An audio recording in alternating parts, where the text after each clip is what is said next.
Millions of children throughout the world are exposed to frequent and damaging stress. Not all stress is bad. Starting a new school, meeting an adult for the first time, these are experiences that, while stressful, are essential to healthy development. But we know now that chronic, uncontrolled stress is toxic to children.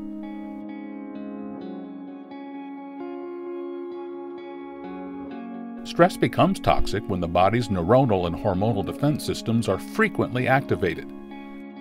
Toxic stress increases a child's risk of developing heart disease as an adult and many other physical ailments.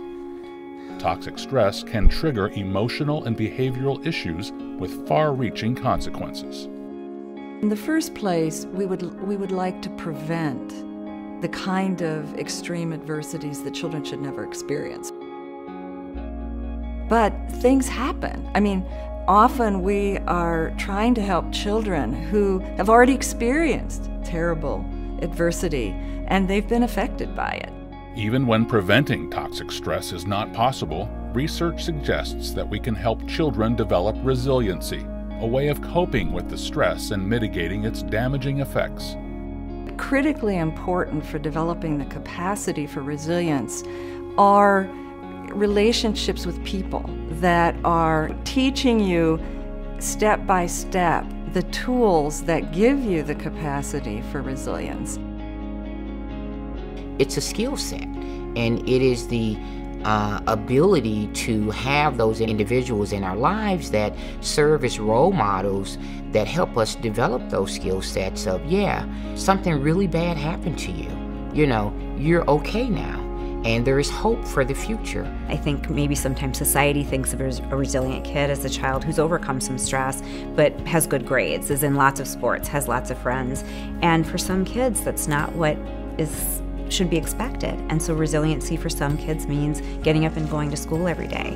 It may mean having one good relationship. So there are lots of different things to consider and to work with.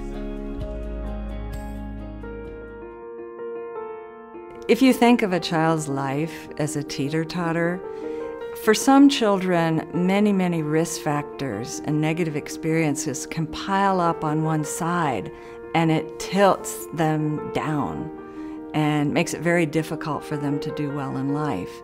And we have to think about, what do we need to do to counterbalance any of those negative experiences that happen or may happen in the future?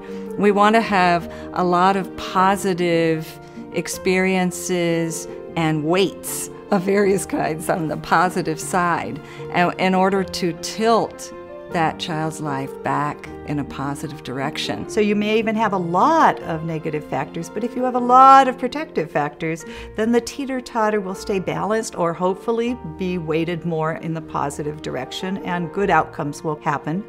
Perhaps the most important protective or positive factor is the presence of a stable, positive adult in the child's life.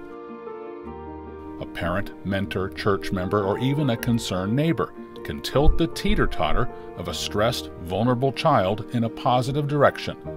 While some adults may be contributing to the child's stress, even these relationships can be repaired, and that adult can become a weight on the positive side.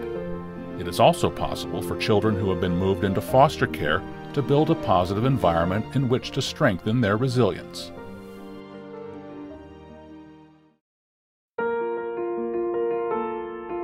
So the other component of a teeter-totter is the place where it's balancing, that fulcrum. For most of us, we probably start out life pretty much in the middle, with a balanced kind of teeter-totter, and things get added to weight it. But some children are born with more risk factors inherent. They may have had a very bad prenatal course. If your mother is going through a lot or doesn't have adequate nutrition or sick or in many other things that could happen, that can affect a child. So a lot of harsh experiences without many protective experiences may well show up in sliding that fulcrum, where even one or two more additional negative things can tip you into some poor outcomes.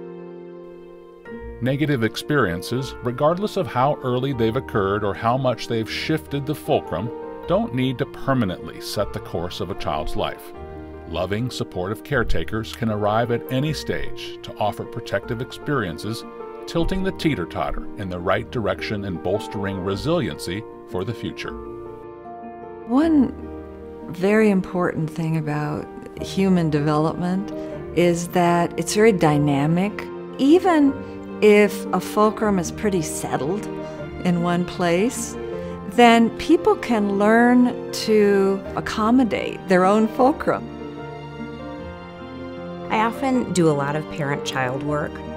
So I will demonstrate how to give support and sort of guide a child through something. And they can take that home and then go through these steps at home. So when a child comes home, is stressed about things, this is how we come up with a plan. This is how we solve it together. One of the most important things that I do is to have initial respectful engagement, to work to develop a trusting relationship, to offer hope to the family, because when you believe that there is a resolve to the trauma or the adversities that you are experiencing, I believe that creates a level of resilience. I think that most of the kids I see are pretty high on the resilience scale, partly because many of them are asking for help, and I think a big part of resilience is recognizing when you need help, especially within older kids, figuring out who to ask, when to ask, and then how to ask for help.